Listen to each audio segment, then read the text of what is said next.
Hi, this is Drew Jones of Drew's Guitar Shop in Seattle, Washington, and today I was presented with an interesting problem. And if you're tuning into this video, you may well be having the same problem. The problem is that this thing here is not going through the end block like it's supposed to. This is an acoustic output jack that's going to some K&K pickups. And basically what is supposed to happen with this guy is that, you ream through the end block, and generally the end block is going to be, yay thick, and you'll be able to put some washers on here which will, catch it on its way out that hole, and then you tighten it down here to secure it to the end block. The issue with this guitar here, this is a Goya, let's see what we got. We got a Goya GG163. And the end block for this thing is just monstrous. It's huge. And so putting the washers on this thing, I'm not actually able to get enough of this jack to go through that you'd be able to put the end pin on and also plug into the jack. So I'm going to show you what I'm working with at the other end of this guitar. So I'm going to be showing you all a cool trick at the same time that I do this, which is how I get the end pin out. So this is just a 1/4-inch oak dowel that I keep in my electronics drawer specifically for this purpose. So what's happening is that I'm putting that dowel through the hole that I need to drag the thing out of, and because it's a 1/4-inch, the same size as the plug that would go into it, it fits really snugly, and I'm able to drag the output jack to where I need it. Now, there's an issue here. As you can see, there's just not enough room. So let's go ahead and put the end pin on and see what we get. Like, you can just already see that that isn't going to be enough output jack there to, even really screw to this thing. So what are we going to do about this? We can't work with the jack as it currently is. We need something on there on the back that's both adjustable, because we don't exactly know where this is going to fall in terms of where we need to tighten it, and we need it to stop. We need it to stop this thing on its way out. So let's go ahead and consider how we can do that. I'm going to drag this thing out of here and show you what we're dealing with on the other end. Okay, so let's go ahead and take a look at what we need to do in order to make one of these output jacks fit generally.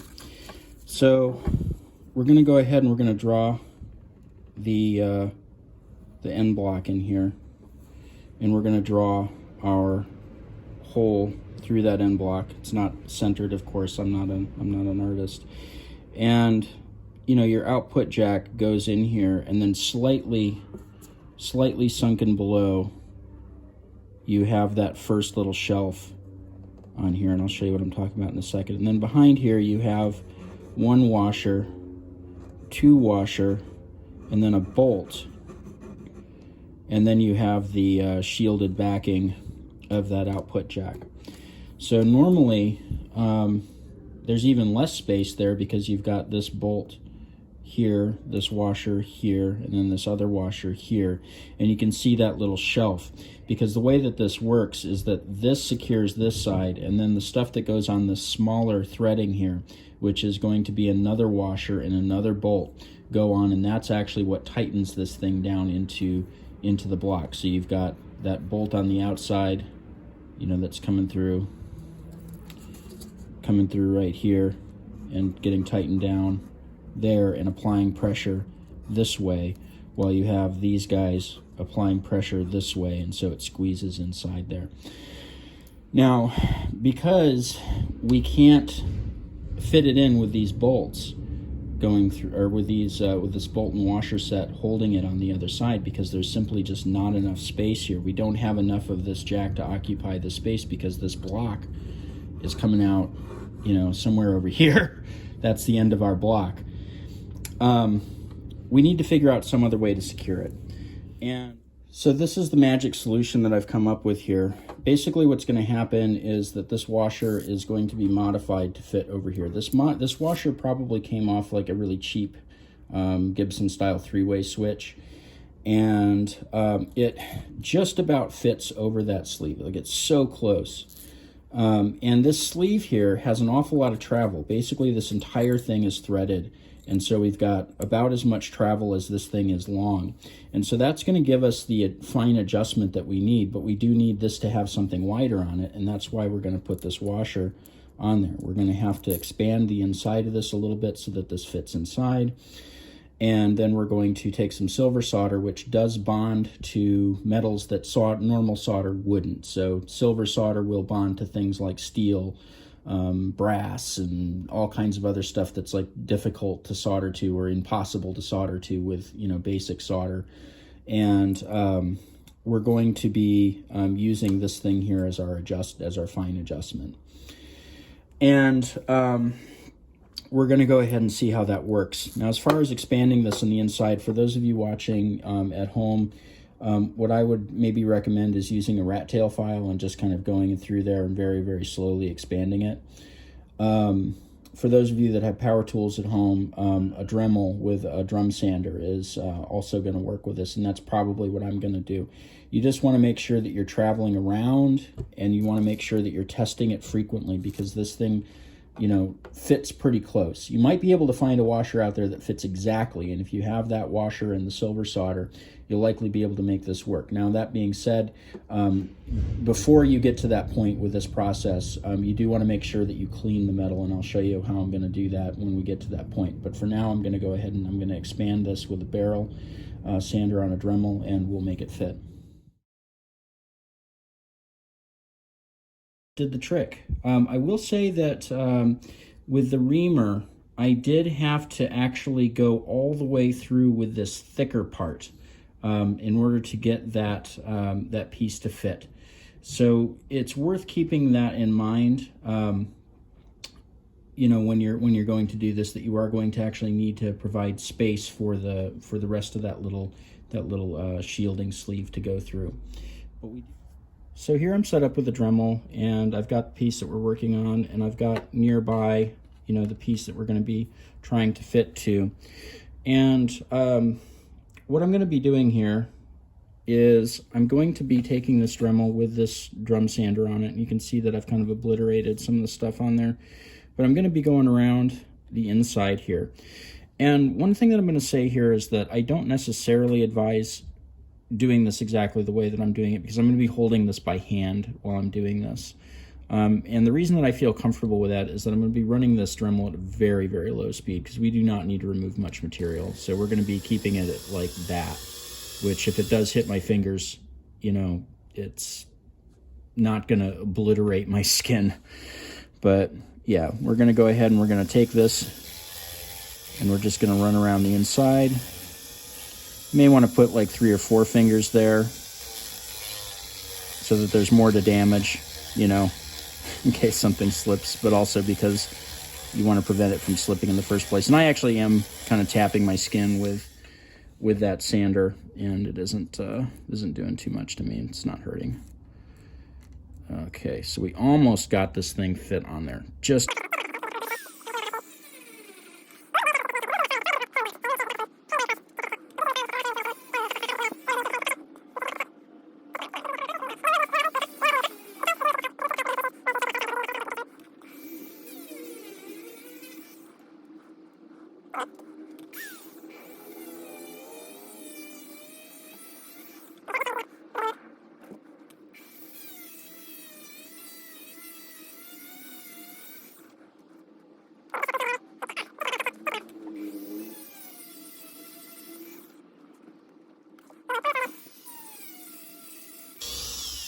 because you want to make sure that we got a tight fit.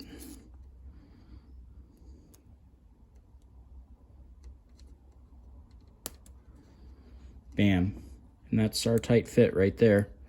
So we're just going to back that off, make sure that we get it as even as possible, and then we're going to go ahead and solder that on, and I'll show you how we do that. All right, so for this process, we're going to need a few things that might go a bit beyond what folks might typically have at home. One is going to be this Stay Bright solder. This is a specific kind of flux to it, and it's a specific formulation for the solder. And so, you know, it's not typically the kind of thing that you can go down and pick up at, you know, an average an average hardware store, so it's probably not going to be something you can find at Ace. There might be some more specialized places that carry that sort of thing. But what we're going to need to do is we're going to need to rough up and clean these surfaces, and then we're going to need to clean them again and apply flux, and then we're going to need to hit it with a torch to solder this. So I've got my little propane torch here, and I'm kind of moving some of the more flammable stuff out of the way. Be careful doing this kind of thing, is my advice. And because we're going to need to keep this stuff really clean, I'm going to be wearing some nitrile surgical gloves for this. And that way I can kind of make sure that my finger oils don't get involved with what we're doing. So let me go ahead and get these on. I've got some 220 grit paper here, if I haven't mentioned that, to go through and do some cleaning, or some roughing up. So we're going to pull that off there. We're going to take some of this 220 grit sandpaper, and we're just going to start attacking the area that we're going to be soldering to. And you want to make sure that you're kind of getting a little bit of a wide area, because you don't necessarily know if the thing is going to drift a little bit. Plus, it's a little bit easier, I think, to kind of hit a wide thing rather than to concentrate on a nitty-bitty area.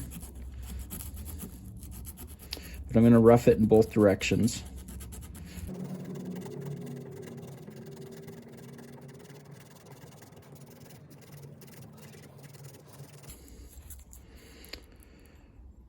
All right, I'm going to flip the paper around because it looks like that metal is pretty hard, pretty resistant. Got it mostly done here. Probably good enough, but let's go ahead and overkill it a little bit.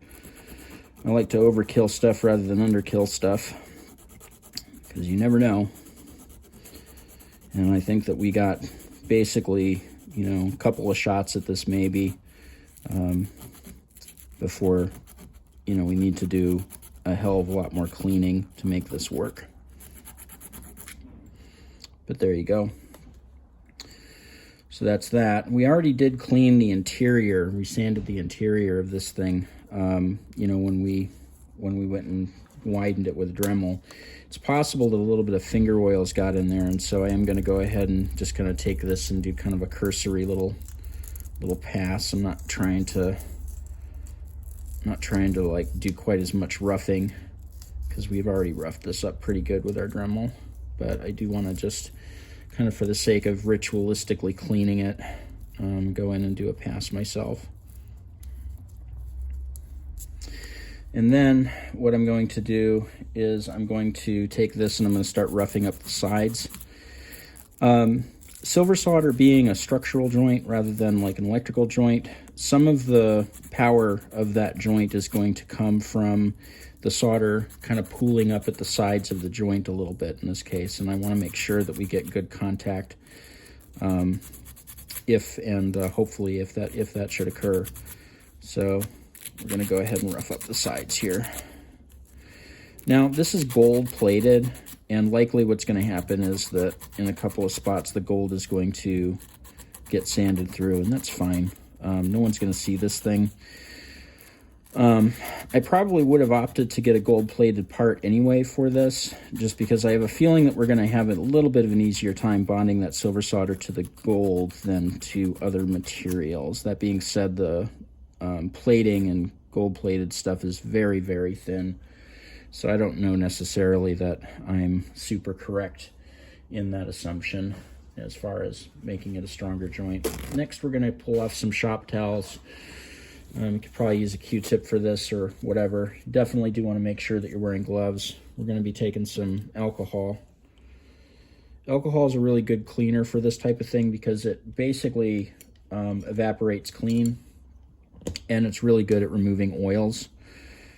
So we're just going to go ahead and we're going to rub this down really thoroughly, kind of bearing into it, and then we're going to take the dry portion of the towel and we're going to go over that as well.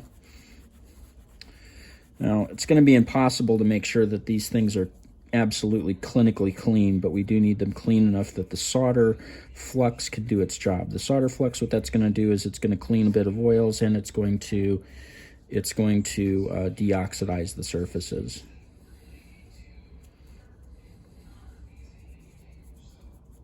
So that's clean, and we're going to go ahead and we're going to tighten this back up, and we're going to pop that on there, and then we're going to proceed to do our solder work. All right, I've got our solder out, and I've also gone ahead and rubbed down the solder a little bit as well. And what I'm going to be doing is I'm going to be wrapping a little bit of solder around the back of this thing. So we're going to be taking this and kind of making a little loop. It's about the same size as what we're soldering to. Then I'm going to be cutting it. I'd rather have a little bit of a gap here than have it go, you know, completely around and not make a nice tight ring. It doesn't need to be like, you know, perfectly tight. We're going to back this up just a little bit. We're going to kind of press that ring up against it and kind of tilt it a little bit upward. Next, we're going to use a mascara brush for applying the flux. So this is just whatever kind of acid they provide to you for a solder flux in this instance. And I'm just going to, off camera here, I'm going to drip it onto that mascara brush. I'm trying to do this off camera because I don't want this stuff to drip into my towel. And then I'm going to take that, and you can see how it's kind of getting drunk by the gap in between that washer, and that's perfect. That's good. That's exactly what I want to see it do. Going to make sure that we get complete coverage. It's probably made perfect coverage already by just kind of wicking, but we just want to make sure. And then we're going to take a little bit of that flux and we're going to go over the solder as well.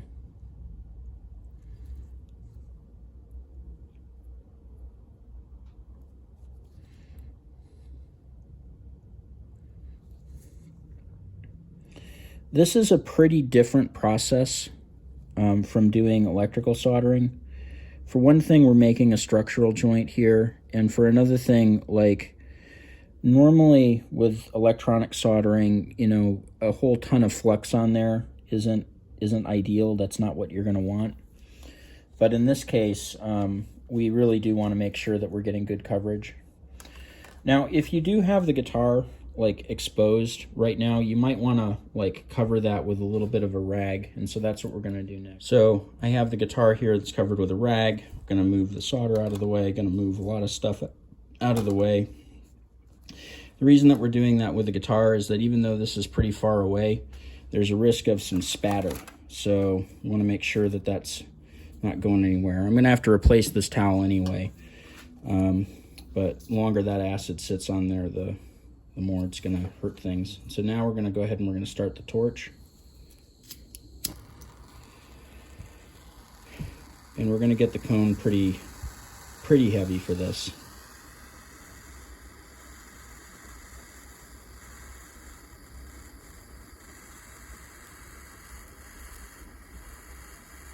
You're starting to see that solder flow.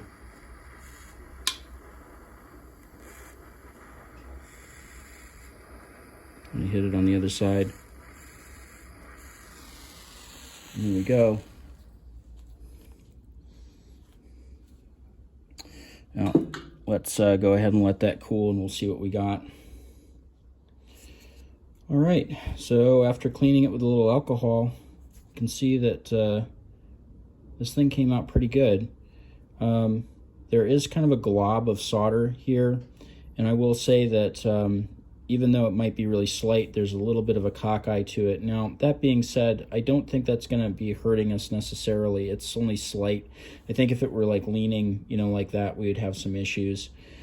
But let's go ahead and check the soldering underneath. Everything looks like it's still pretty good, so we're not going to have to worry about that. So it looks like we're just about ready to install this thing. And as you can see, the washer, you know, of course, moves with the thing that we just soldered it to. So that'll enable us to get that fine adjustment. So let's see if we can make this work. All right, so we got it in there, and that did the trick for us. I will note that for the hole that I had to drill for this, the reamer, normally you take it only up to the edge of this bigger part here. But for this, I actually had to run the full of that bigger part through the entirety of that neck block in order to get enough space for that sleeve to go through.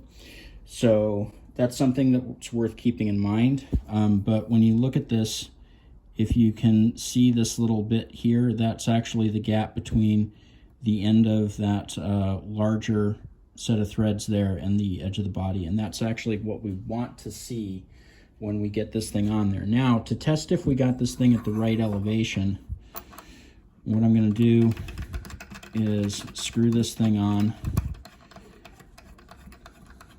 and see where we landed. And you can see that that's just about exactly flush there. So that's good. That's exactly what we want. And you want to test it by putting this piece on before you go ahead and secure it, just, you know, because it's easier to undo the one bolt than the many bolts if you secure it. So now we're going to go ahead and we're going to put on the washer and the bolt that's going to be securing this thing. And we're just going to go ahead and spin that down. Now what you may notice is that there's a hole here, and what that hole is there for is to help secure the thing in place while you tighten that bolt down. So what we're going to be doing is we're going to be using a jeweler's screwdriver here, and we're going to be using the ESP wrench, which is a really handy tool for doing guitar work, let me tell you. Really appreciate that they make this available to the general public for us to use, because I use this thing all the time here. You could also use a standard wrench, of course. You'd want to get something thin enough that you can get in between that screwdriver and the body. But we're going to want to make this fairly tight, you know, not tighten the hell out of it, but right now I feel a lot of resistance, and that's about where I want to see that. Next, we're going to go ahead and we're going to tighten down this guy. Now, for cases where you don't have like a glove or something that's going to provide some extra grip, you may want to put a little bit of blue Loctite on there, but since I do have a nitro glove, I'm going to use that nitro glove and a lot of finger pressure to twist that thing on there. And that's going to make sure that we're secure and that doesn't back itself out. And there we go, pretty close to flush, and going to be able to get our plug plugged in there, and we solved the issue of the thick neck block. Anyway, this has been Drew Jones of Drew's Guitar Shop in Seattle, Washington. If you found this video entertaining, helpful, you know, please like, subscribe, hit the bell, link around to your friends, and all of that good stuff. If you liked it enough to drop me a tip, there's information on how to do that in the description of the video, as well as how to get me for any kind of consultation that you want to do. Also in the description, you'll find my Reverb page where I sell some stuff, and a link to my website where you can find my pricing info for repair work, as well as my contact information for contacting me about that repair work. This has been Drew Jones of Drew's Guitar Shop in Seattle, Washington. Thank you for watching.